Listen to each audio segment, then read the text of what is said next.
Hello, this is Jeff Alkilberts. Welcome to my live call with a question. Should I put my family or my children in my business, specifically in my network marketing business? For those of you that do not know me, I've been involved in network marketing over 40 years.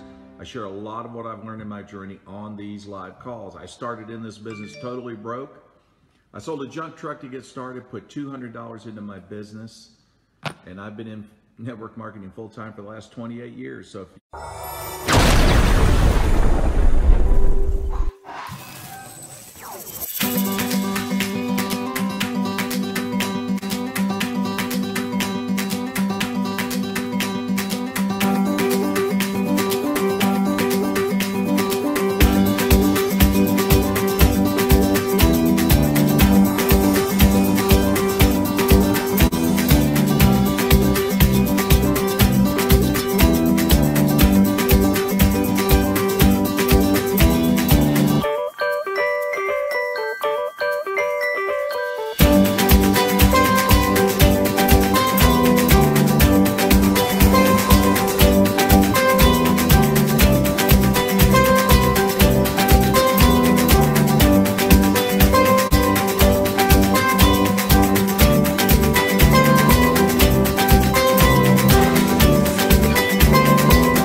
you're interested, keep listening. I'm going to talk about this question in a second, but I'm going to acknowledge some people joining. I normally do this at 9 o'clock, but I had to start a little later tonight. So let's see who's going to come out, and that is wow, from Orlando. Good to see you, Conformi. Boy, you'll have to teach me how to pronounce your first name. Send me a message. Nice to see you. Oh my gosh, nice to see you. Mark from Virginia, Daisy from Miami, John Perez from Miami, and who else have we got? And John from Baltimore, good to see you on the call. And Ingi from Indonesia, country of Indonesia, nice to see you. Good morning to you in Indonesia. Bibi in San Antonio, Texas, good to see you. Michael Smith in Texas, good to see you. Gary, nice to see you in Naples, Florida. Hope you're doing well. And Veras, good to see you as well this evening. And Isleen from Houston, Texas, good to see you as well. Yedalai from Northeast India, nice to see you. And George from New York City, good to see you. Ray Combs out there in Washington State. He's getting ready to get shut down, man. At least, are they still planning on doing that, shutting down the state and treating it like a different country? Some of these politicians have lost their minds. Hadass in Winnipeg, California. Nice to see you. Lucy in Texas. Brenda in Seattle. Okay, good to see you. And Fazli, good to see you in Malaysia, in the country of Malaysia. Anna in Coral Springs, Florida. And so, oh wow, I can't, from India. Nice, I can't, that's a lot of letters. Forgive me if I can't pronounce that right now. And Arlene from either Philadelphia or the Philippines. Roger Burness from the Philippines for sure. And Yedalai, Northeast India. Good to see you. Yeah, I saw that, Ray. California just extended. The people won't put up with it. It's stupid, you know. If they were an island, okay, that might work. But they're in a country surrounded by other states, and you know, it'll never work. Anyway, Hadass, nice to hear from you as well. So I hope everyone's having a beautiful week. It's, you know, spring. Spring's a great metaphor because it's a time for change. And sometimes change is good, right? Change for your business, change the way you do things. Vicky, nice to see you. Change for in terms of different goals that you want to see. But it's about an awakening. And then sometimes it's just about saying, you know what? I'm ready for something different. And I want to be different. And I'm willing to commit to that. So I think spring is such a great metaphor for many of us in this business. And as I mentioned, I've been doing this for 40 years, almost 28 full time now. But anyway, so this is a question that comes up. How many of you have ever had this question, or you've asked yourself this question? You know, should I put my family in the business? That could be your mother, your grandmother, your uncles, your spouse, your children. Should I put them in my business? And so there's not just a total yes to this, and there's not a total no to this. But there is a yes and there is a no. There is a what to do, and then there is a what not to do. And that's what we have to pay attention, I guess, to, in this. So here's the thing let's talk about that's right, Rance. Yeah, that's right. In order to change, you have to change. In order for things to get better, you got to get better. Jim Rohn, that's right. All of you have different compensation plans in your companies, right? And they all have requirements. You have to perform, and that's what it's a performance profession, right? And so what we have to understand is that usually that performance is linked to the people that you enroll and you sponsor, right? So what happens, and this is the downside to it that I'm talking about, is that when we stack relatives, when we want to do something for Grandma Amos, whatever her name is, okay? For Granny. We want to do it for Granny. We want to create a residual income for Granny, okay? And so we put Granny frontline. And then we start putting people that, of course, we're not going to just leave, we put Granny in, but we can't leave Grandpa out, right? No, we got to put Grandpa in there too. So let's, and of course we got to make him subservient to Granny, right? That's the proper thing to do here, okay? Because everybody worships Granny, right? And then you put the workers somewhere down below. And then they end up being on your third level, fourth level. What happens is, in a lot of cases here, first of all, who's going to maintain the auto ship for Grandma? You, probably. And for Grandpa?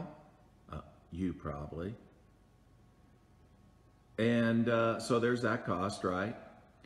And no doubt in your compensation plan on qualifications, you can actually push your qualifying volume away from yourself. And that's what can happen. Some compensation plans are what they call breakaways, because that once you have a group that achieves a certain amount of volume, then they break off, and then you have to get new people for your qualifying volume. Then you have to maintain, yes, Grandma, Grandpa, you got to maintain that group. See, again, we got to go back to the fact that we are a performance profession. That means everybody that is taking a seat or a space in the team has to be a contributor. If they're not a contributor, that means you got to do it. You got to do it. And that's the downside when we try to do it for relatives. Yes, we love them, but let me give you a solution to what to do about that love complex that we have, okay? But, and here's the thing, am I guilty of it? Absolutely. I've been guilty of it. Not so much with, I have done it for relatives, I really have. But I've done it for friends. I've done it for people who've been with me in other companies that didn't work out. And, you know, I'm a no, leave no one left behind kind of guy.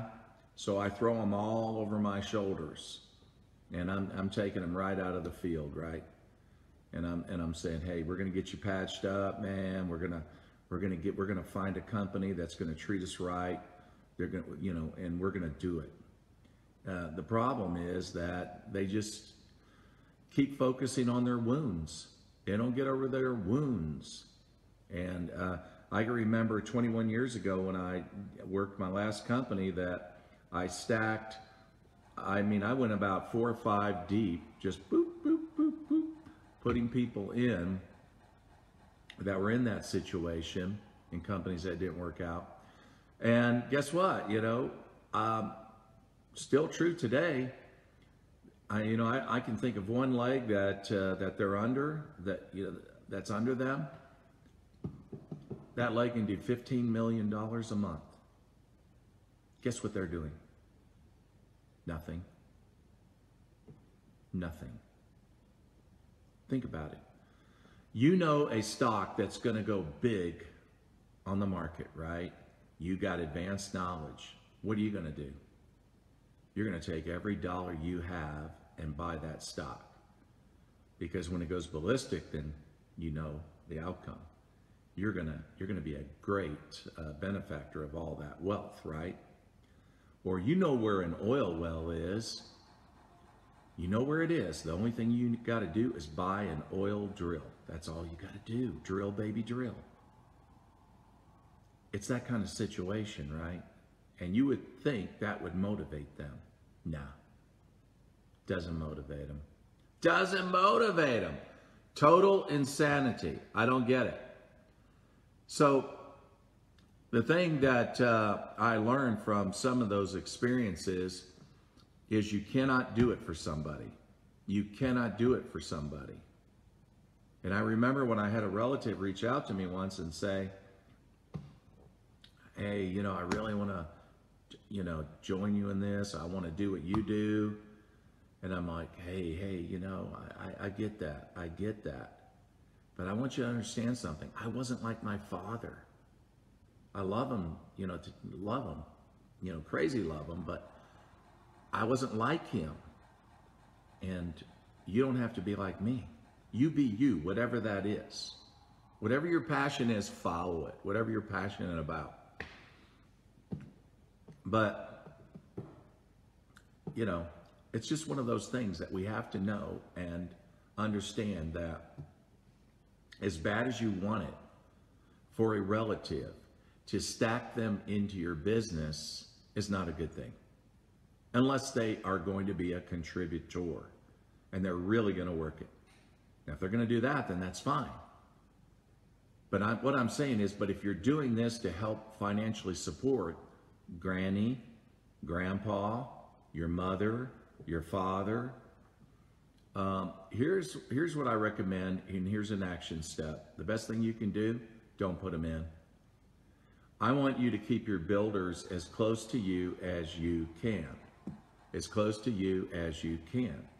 And then what I want you to do is go out and build a humongous business, and then you're going to get a humongous check. And then what you can do is you can give some of that money to your father, your mother, your grandma, your grandpa. That's the best way to do it. Because otherwise you're going to go crazy. And you're going to feel so bad. And the thing is, this is family, right? And why you want to feel bad about family? Again, we set that up. They probably didn't even ask.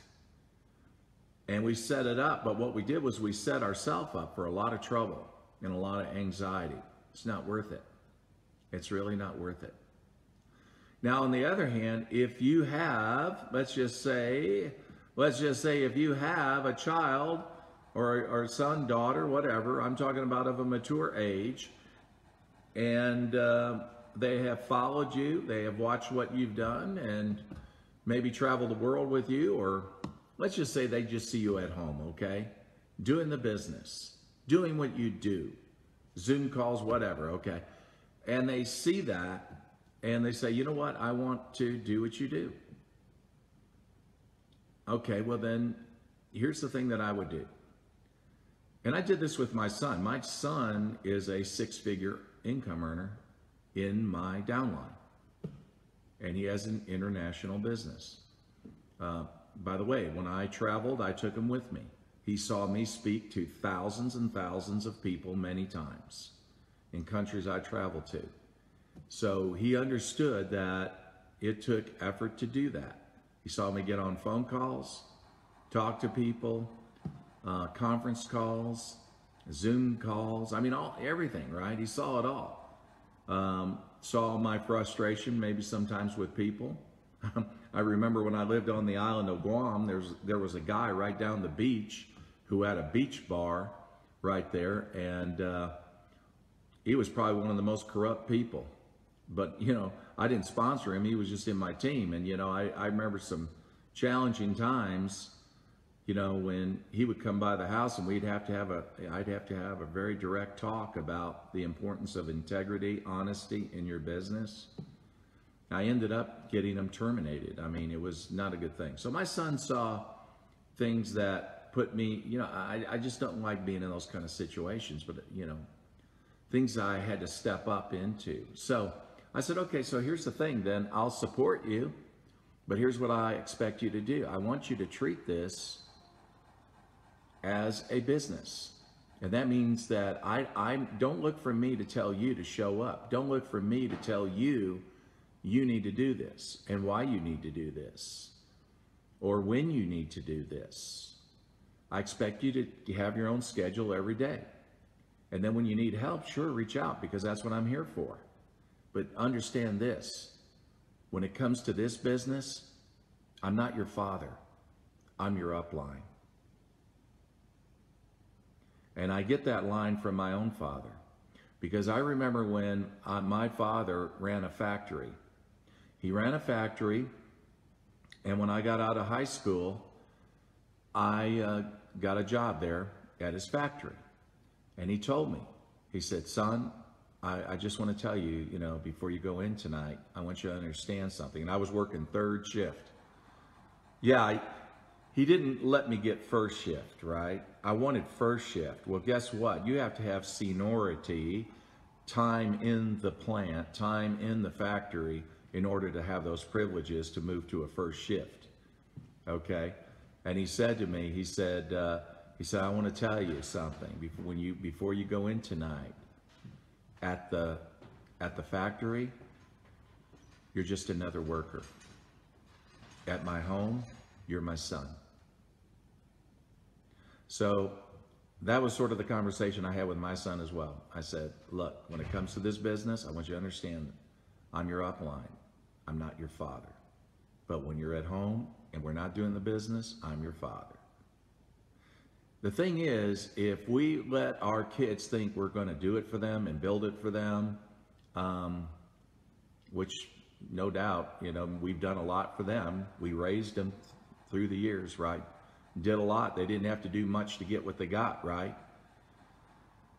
Then it's so easy to carry that over into this. And I'm just telling you, you know, it's hard to build it for yourself. And then I remember saying that to him too. I said, look, it was hard enough for me to build it for me. I don't want to build it for you. You got to build it for you. So that is what I would advise you to do. If you have a child that's, you know, or a son or daughter, I say child, you know, I'm talking about they need to be a mature age. And generally most network marketing companies require that they're, I don't know, 18 years or if you maybe 20. I'm not really sure. Companies have different requirements.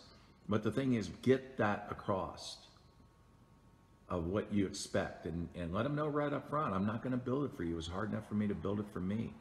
I think it's a great thing, you know, if you have, I mean, my wife is she's a very serious income earner in my company.